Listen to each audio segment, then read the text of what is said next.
L'invité de Comment j'ai réussi, Vincent Waters de Ski Rossignol. Avec Natran, opérateur national de transport de gaz. Bonjour, bienvenue sur Radio Classique. La saison de ski se termine. Quel est le bilan de cette saison 2024-2025 ? Oui, bonjour, merci de m'accueillir ce matin. On a eu une saison avec un enneigement très positif à travers les différentes régions européennes et nord-américaines et également asiatiques. Donc une participation élevée, un engouement pour la montagne, c'est là où on se ressource mentalement, on en a besoin tous.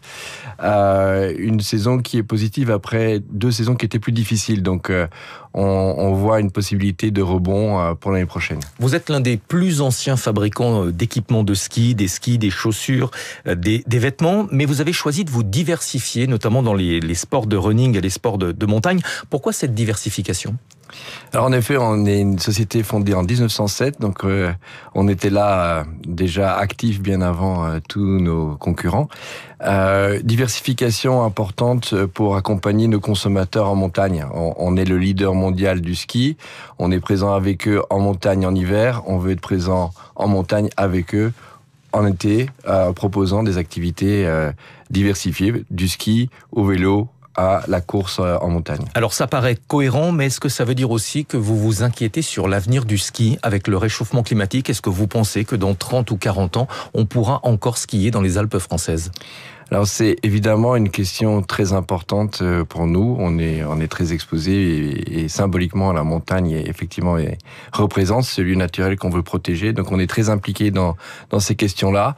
En haute altitude, les choses sont relativement stables. En basse altitude, on constate déjà des difficultés et des variations importantes. Donc on est engagé. On est engagé dans notre parcours écologique, mais aussi engagé avec les stations en basse altitude pour les aider à se diversifier. Et donc en offrant du matériel, notamment de courses de montagne, on est avec eux pour accompagner leur diversification. Et beaucoup de stations de basse altitude ont été contraintes de mettre la clé sous la porte ces dernières années. Qu'est-ce qui fait la différence par rapport à vos concurrents ? Vous étiez là avant, est-ce que vous avez gardé un avantage concurrentiel et si oui, lequel ? Alors, l'élément fondamental pour Rossignol, et c'est aussi notre philosophie pour le développement des chaussures de course en montagne, c'est notre ADN de performance-innovation. On n'est pas leader mondial après 118 ans si on se remet pas en cause. Et donc, cette ADN Performance Innovation nous guide dans le développement des chaussures de course de montagne, où on développe des produits haute performance. On n'hésite pas à prendre des risques, mais en restant tout à fait fidèle à notre ancrage de montagne. Vous êtes implanté près de Grenoble, en Isère, où sont fabriqués vos produits ? Alors, on a aussi la particularité d'être un industriel français, européen de l'Ouest. Donc, on fabrique nos produits d'équipement en France, en Espagne et en Italie. En France, nous avons plusieurs usines, dont celle qui est basée au siège même, où on développe nos produits haute performance. Rien n'est fabriqué en dehors de l'Union européenne ? Pour l'équipement, essentiellement, c'est vraiment l'Union européenne. Pour tout ce qui est vêtements, là, c'est plus diversifié et l'Asie est incontournable. Oui, en termes de coûts. Est-ce que vous avez un cahier des charges environnementales pour la fabrication de vos produits ? Ça paraît un petit peu incontournable lorsqu'on est un acteur des sports de plein air. Alors oui, c'est quelque chose de très important. J'ai fait partie de la Convention des entreprises pour le climat. Donc on a documenté notre roadmap qui va des matières premières. On a planté nos propres forêts. Alors c'est un projet à 15 ans, mais on se positionne déjà là-dessus. 100% de nos usines utilisent des énergies renouvelables et notamment solaires. Et on a une traçabilité de l'ensemble de notre chaîne, que ce soit vêtements ou équipements, avec comme volonté de réduire notre impact. Et c'est suivi par SBTi, donc on avance dans cette direction-là. Mais est-ce qu'on peut fabriquer des vêtements techniques, ce qui est très important pour les sports de montagne, en respectant 100% l'environnement ? On est forcément obligé d'utiliser certains matériaux qui ne sont pas d'origine naturelle. Oui, il y a toujours une question d'équilibrage entre la performance qu'on cherche et puis l'impact. Ce qui est important, c'est de systématiquement chercher à améliorer cet impact. Et donc, si je prends les vêtements, par exemple, en 2023, on n'avait que 7% de la gamme qui était à 50% recyclable ou recyclé. Et en 2025, on sera à 28%.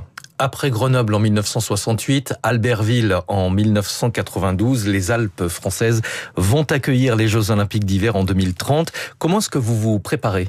Alors pour nous, c'est même avant Grenoble. On était déjà actifs aux premiers Jeux Olympiques d'hiver en 1924 à Chamonix. Avec des médailles ? Avec des médailles. Et donc c'est vraiment la compétition nous anime. C'est vraiment la fièvre de la performance. On avait des médailles en 1924. On est aujourd'hui leader mondial et on gagne en course. On a Federica qui gagne la Coupe du Monde. On est numéro 1 en grand slalom, en homme, en freeride. Donc c'est notre culture. C'est une grande chance, c'est une grande fête. On s'y prépare et ce sera là aussi un équilibrage entre le plaisir du sport, la performance et l'engagement écologique. Est-ce que vous envisagez d'être sponsor ? Est-ce que vous avez les ressources financières pour être l'un des sponsors des Jeux Olympiques ? On sait que ça coûte extrêmement cher et que les grands équipementiers américains ont les poches beaucoup plus profondes que les groupes français. Alors, quand on a moins de ressources, il faut être plus créatif. Donc, on sera de toute façon là présent en termes d'équipementier, de performance avec nos athlètes. Et on cherche tous les moyens de prendre voix. D'ici là, on aura des choses, je pense, intéressantes à partager. Et on vous souhaite des médailles pour les Jeux Olympiques de 2030 qui auront lieu dans les Alpes. Merci beaucoup Vincent Waters, PDG du groupe Ski Rossignol implanté près de Grenoble en Isère. 6h20 sur Radio Classique, Natacha Valla nous a rejoint pour les